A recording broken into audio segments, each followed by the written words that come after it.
ओ भगवान की जय, प्यारे कृष्ण कन्हैया लाल की जय।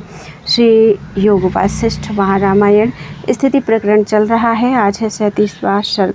वशिष्ठ जी बोले, हे राम जी, इस प्रकार जगत की स्थिति है सो सब चंचल आकार और विपरिणाम रूप है। जैसे समुद्र में तरंग चंचल रूप हैं, तैसे ही जगत की गति चंचल है। आत्मा से जगत स्वतः उपजता है, किसी कारण से नहीं होता, और पीछे कारण काय भाव हो जाता है, और वही चित्त में दृढ़ होकर भासता है।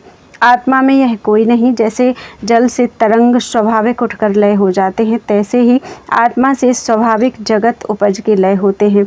जैसे ग्रीष्म ऋतु में तपन से मरुस्थल जल की नाई स्पष्ट भासता है, पर जल कुछ भी नहीं है। और जैसे मद से मत्त पुरुष को आपको और का और जानता है, तैसे ही पुरुष आत्मा रूप है। चित्त से आपको देवता मनुष्य आदि शरीर जानते और कहते हैं, हे राम जी, यह जगत आत्मा में न सत है न असत है। जैसे सुवर्ण भूषण है, तैसे ही मूढ़ जीव आपको आकार मानते हैं। इससे तुम दृश्य को त्याग के दृष्टा में स्थित हो, और जिससे शब्द स्पर्श रूप रस गंध आदि सब को जानता है, उसी को आत्म ब्रह्म जानो। वह सर्व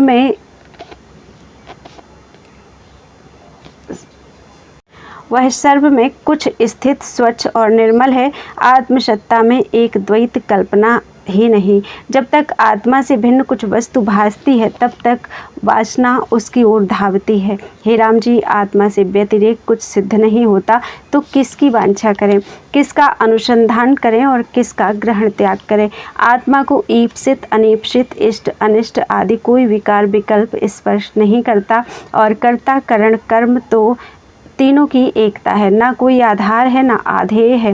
द्वैत कल्पना का भ्रम भाव है, और अहम त्वम आदि कुछ नहीं। केवल ब्रह्म सत्ता स्थित है। यह जान के सर्वदा निर्द्वंद होकर सर्व संताप से रहित कार्य में प्रवृत्त हो जाओ।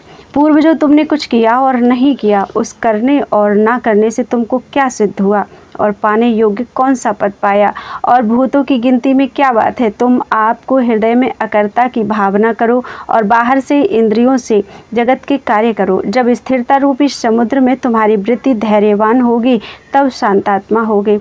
पर दृश्य जगत में तो दूर से दूर भी गए हृदय में शांति नहीं होती। जहाँ चाहे वहाँ जाओ, और चाहे जैसे पदार्थ पाने का यत्न करो, पर उसके पाए से भी शांति प्राप्त ना होगी। जगत के सर्वदृश्य पदार्थ त्याग कर जो शेष अपना स्वरूप रहता है, वही चिदात्मा है। उसमें स्थित हुए से शांति प्राप्त होगी। इति श्री योग वासिष्ठ।